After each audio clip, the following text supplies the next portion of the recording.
اور وہ یہ کہتے ہیں کہ تفتیش میں براہ راست شواہد بھی ملے وہ جلد عدالت میں پیش کر دیا جائے گا۔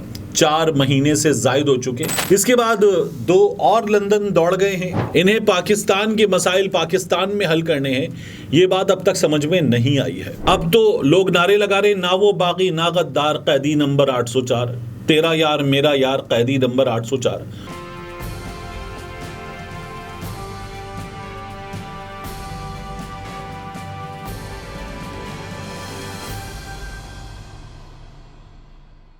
بسم اللہ الرحمن الرحیم۔ السلام علیکم۔ یہ آپ کا اپنا ڈیجیٹل پلیٹ فارم ہے، میں طارق متین ہوں۔ عمران ریاض خان کے لیے میں اپنی ہر ویڈیو میں آپ سے ریکویسٹ کرتا ہوں کہ اس کی آواز بنیں، اس کے لیے آواز اٹھائیں، اپنے سوشل میڈیا پلیٹ فارم پر اپنے اکاؤنٹ کے ذریعے، اپنے فیس بک کے ذریعے، ٹویٹر کے ذریعے، اپنے انسٹا کے ذریعے اس کی تصویر لگائیں، اس کے لیے پوسٹ لکھیں، اس کی آواز بنیں۔ یہ آپ کو لازمی کرنا ہے، یہ بہت ضروری ہے اور یہ آپ کے سوا کوئی کر نہیں سکتا۔ میں نے آپ کو بار بار بتایا جو میڈیا چینلز ہیں، جو صحافی ہیں، یہ کمپرومائزڈ ہیں، یہ نہیں کریں گے۔ دوسرا، میری درخواست پہ آپ الگ نیوز سبسکرائب کر رہے ہیں، دیکھ رہے ہیں، بہت شکریہ آپ کا، اس سپورٹ کو جاری رکھیے۔ اب اس ویڈیو کے جو موضوعات ہیں ان پر بات کرنے سے پہلے ایک خبر دیکھی میں نے اور مجھے بڑا افسوس ہوا۔ کراچی میں ویسے ہمیں پورے پاکستان میں ہمیں اچھی خبریں کم ملتی ہیں، لیکن کراچی میں تو اچھی خبریں ہمیں بہت ہی کم ملتی ہیں۔ مطلب کراچی کا تو بیڑا غرق ہے، سوا ستیہ ناس ہے۔ وہ جو کہتے ہیں کہ آوے کا آوا بگڑا ہوا ہے، وہ والا حال ہے۔ خبر یہ کہ کے الیکٹرک نے، کراچی کو بجلی سپلائی کرنے والے اس محکمے نے نارتھ کراچی کے محمد شاہ قبرستان میں واقع شہنشاہ غزل مہدی حسن صاحب کی آخری آرام گاہ کی بتی کاٹ دی ہے۔ مہدی حسن صاحب کے مقبرے کے خدمتگار محمد قیوم نے یہ کہا ہے کہ بجلی کا کنیکشن جو سابق ڈپٹی کمشنر ہیں طاہر سلیم، انہوں نے یہاں پر لگوایا تھا، اور پودوں کو پانی وانی دینا ہوتا ہے تو اس لیے ایک موٹر چلانی پڑتی ہے، تھوڑی سی روشنی ہوتی ہے، لیکن وہاں پر جو کنیکشن تھا وہ کے الیکٹرک نے کاٹ دیا۔ ان کی آخری آرام گاہ ٹوٹ پھوٹ کا شکار ہے۔ ہمارے ایک لیجنڈ حکومت کی، شہری حکومت کی یا حکومت سندھ کی یا حکومت پاکستان کی توجہ چاہتے ہیں، ان کی آخری آرام گاہ توجہ چاہتی ہے، جس نے پاکستان کا نام دنیا بھر میں روشن کیا، اس کی آخری آرام گاہ توجہ چاہتی ہے۔ اللہ کرے کہ توجہ ملے، لیکن ہمارے یہاں جس طرح کے حالات ہیں ان میں آپ نے دیکھا ہے کہ ہوتا کیا ہے۔ اس کے بعد عمران خان صاحب کے معاملے کی بات، سانحہ 9 مئی اس کی ہیڈ لائن لگی ہوئی ہے اس کی رپورٹنگ میں ایکسپریس پر، اور لکھا ہوا ہے کہ اس کے جو 14 مقدمات ہیں ان میں سے 10 میں عمران خان صاحب کو مجرم قرار دے دیا گیا ہے، قصوروار قرار دے دیا گیا ہے جی آئی ٹی کی جانب سے۔ یہ جو مشترکہ تحقیقاتی ٹیم تھی اس کی جانب سے تفتیش مکمل کرنے کے بعد بتایا گیا کہ 10 مقدمات میں عمران خان صاحب مجرم ہیں، اور جو مرکزی مقدمہ اس کا سانحہ 9 مئی کا جناح ہاؤس والا، وہ اس کا چالان 2000 صفحات پر مشتمل ہے، اور اس میں تفتیش کرنے والے یہ بتاتے ہیں کہ چیئرمین پی ٹی آئی کے خلاف سوشل میڈیا سے حاصل کیے گئے شواہد جو ہیں وہ شواہد ہیں 400 سے زائد، اور ان شواہد، اس کے علاوہ جو ملزمان ہیں ان کے بیانات اور دیگر چیزوں کی نشاندہی پر عمران خان صاحب کو جے آئی ٹی مرکزی مقدمے میں مجرم قرار دیتی ہے۔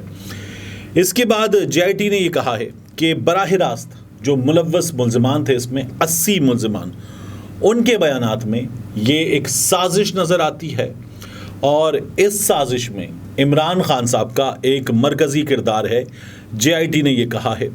اور وہ یہ کہتے ہیں کہ تفتیش میں براہ راست شواہد بھی ملے، اور چیئرمین پی ٹی آئی کے جو اپنے بیانات ہیں وہ بھی حالات سے متضاد ہم نے پائے ہیں۔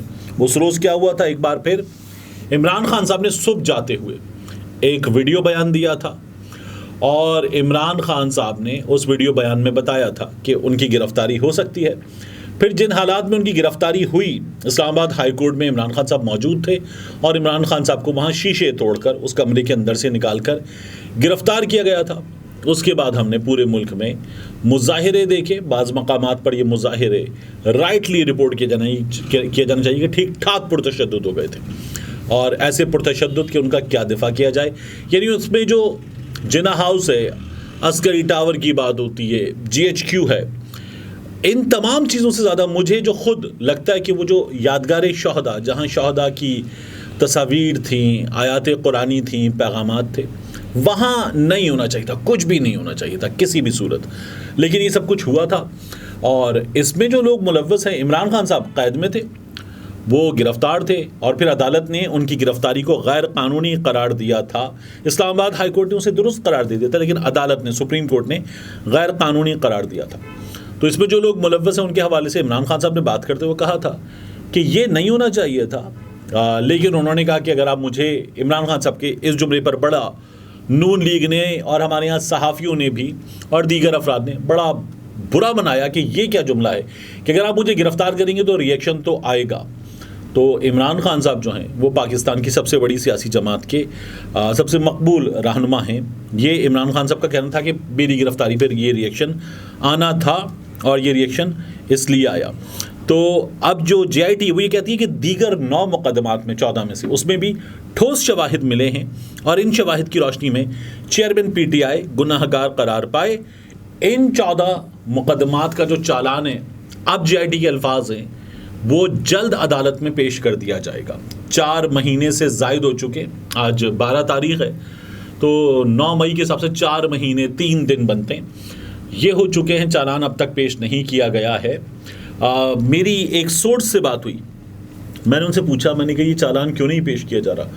ان کا یہ کہنا ہے کہ اس روز جو کچھ ہوا اس میں عمران خان صاحب کو اگر مرکزی ملزم قرار دیا جا رہا ہے تو یہ چالان جب پیش کیا جائے گا تو یہ عدالت میں ٹک نہیں پائے گا یہ چالان.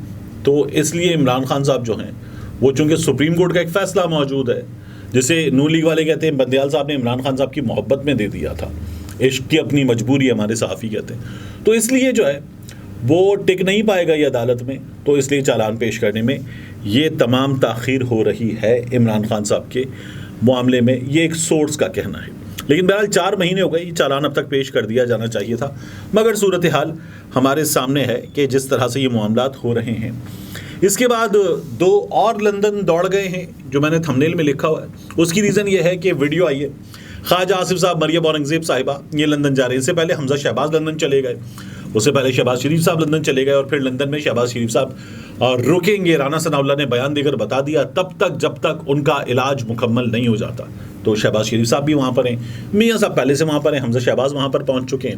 اب خواجہ آصف صاحب، مریم اورنگزیب صاحبہ یہ بھی چلے گئے ہیں. ابھی جو خبریں آ رہی ہیں اس کے مطابق نون لیگ کی جو ٹاپ ٹیئر لیڈرشپ ہے اس میں کچھ 8-10 مزید لوگ لندن جائیں گے، اور رانا صاحب اس میں شامل ہوں گے، سردار ایاز صادق صاحب بھی شامل ہوں گے، دیگر لوگ بھی لندن جا رہے ہیں. تو یہ لوگ بھی لندن جائیں گے اور یہ میاں نواز شریف صاحب سے ملاقات کریں گے. وہاں پر مشاورتی اجلاس ہوں گے، اور ان اجلاسوں میں میاں صاحب کی واپسی کے حوالے سے مزید حکمت عملی طے کی جائے گی، اور واپسی پر میاں صاحب کے استقبال کے حوالے سے ذمہ داریاں اسائن کی جائیں گی. ان لوگوں کا سب سے بڑا مسئلہ پتہ ہے کیا ہے؟ یہ پاکستان کی سیاست سے کنیکٹڈ نہیں ہے، یہ اپنا کنیکٹ شو بھی نہیں کر پاتے. یہ اپنے اہم ترین فیصلے، حکومت بنانے کے بعد بھی اہم ترین فیصلے پاکستان سے باہر کرتے ہیں، کبھی دبئی میں کرتے ہیں، کبھی لندن میں کرتے ہیں. اس لیے پاکستان کے لوگ ان سے ریلیٹ نہیں کرتے. انہیں پاکستان کے مسائل پاکستان میں حل کرنے ہیں، یہ بات اب تک سمجھ میں نہیں آئی ہے، اور یہ بہت بڑا مسئلہ ہے ان کی سیاست کے ساتھ.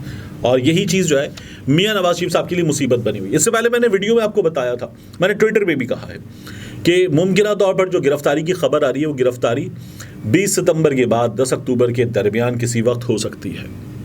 تو کیا یہ جو گرفتاری ہے، یہ گرفتاری میاں نواز شریف صاحب کو سیاسی آکسیجن، مچ نیڈڈ سیاسی آکسیجن یہ دے دے گی؟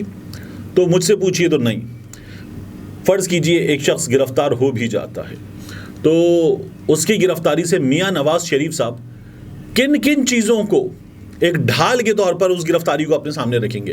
یعنی میاں نواز شریف صاحب تقریباً 4 سال سے لندن میں موجود ہیں، اور لندن میں میاں نواز شریف صاحب کے بارے میں دی سن نے بھی لکھا کہ ہم نے ان کو آتے جاتے دیکھا ہے، اپنے لگژری اپارٹمنٹس سے باہر آتے ہوئے، اندر جاتے ہوئے، لندن میں واک کرتے ہوئے، ہم نے ان کی ویڈیوز، ان کی تصاویر دیکھی ہیں. لیکن ایک دن یہ ہاسپٹل میں نہیں رہے. میاں صاحب لوگوں کو کیسے یقین دلائیں گے کہ بیمار؟ میاں صاحب پاکستان نہیں آئے، دبئی تک آئے، اور یہاں سے پاکستان آ سکتے تھے، نہیں گئے. پھر اس کے بعد میاں صاحب سعودی عرب گئے، پاکستان نہیں آئے. میاں صاحب اٹلی کے دورے پر چلے گئے گھومنے پھرنے. کیا میاں صاحب ان چیزوں کو جسٹیفائی کر پائیں گے؟ جو حکومت کی ہے 16 مہینے شہباز شریف نے، جس طرح کا بیڑا غرق کیا، یعنی پہلے حکومت بیڑا غرق کر رہی تھی، تو پھر مسیحا بنا کر لایا گیا اسحاق ڈار کو. یہ آئے گا, یہ وہ بندہ ہے جو سب ٹھیک کر کے دکھائے گا. اور پھر اسحاق ڈار صاحب آئے اور سوا ستیہ ناس ہو گیا. پہلے ستیہ ناس تھا, اسحاق ڈار صاحب کے آنے کے بعد سوا ستیہ ناس ہو گیا. اور اب آج یہ جو نون لیگ کا تسلسل حکومت ہے, اس میں اور برے حالات ہیں. تو ایک عام آدمی کس طرح سے ان لوگوں کو ان کی حکومت پر, ان کے کارناموں پر معاف کرے گا؟ اور وہ کیسے میاں صاحب کو, جو اس سے پہلے چلے گئے تھے مشرف دور میں ملک سے باہر, پھر لندن میں بیٹھ کے یہ لوگ فیصلے کرتے تھے, پھر اب کی بار پھر لندن چلے گئے, ان حالات میں وہ کیسے جسٹیفائی کریں گے؟ اور دوسری طرف عمران خان ہے, جو کچھ بھی ہو رہا ہے وہ اطمینان سے اٹک جیل میں موجود ہے. اب تو لوگ نعرے لگا رہے, نہ وہ باغی نہ غدار قیدی نمبر 804, تیرا یار میرا یار قیدی نمبر 804. تو اب یہ نعرے لگ رہے ہیں لوگوں کی طرف سے. تو لوگوں نے اس کا قیدی ہونا بھی اس کو ہیرو بنا کر قبول کر لیا. یعنی عدالت نے کہا یہ مجرم ہے, جج دلاور کی عدالت نے کہا یہ مجرم ہے. خیر وہ مجرم والی جو بات تھی وہ سیٹ اسائڈ ہو گئی اور اب وہ انڈر ٹرائل کسٹڈی میں ہے. لیکن لوگوں نے اس کو وہاں بھی اپنی محبت سے نواز دیا ہے. میاں صاحب اس کا کیسے مقابلہ کر سکتے ہیں؟ یہ چیزیں میاں صاحب کو سیاسی آکسیجن نہیں دے سکتی. میاں صاحب واپس آئیں اور آ کر ان حالات کا سامنا کریں. یہ بہت پہلے ہونا چاہیے تھا, اب بہت دیر ہو گئی ہے. ملتے ہیں انشاءاللہ آپ سے اگلی ویڈیو میں.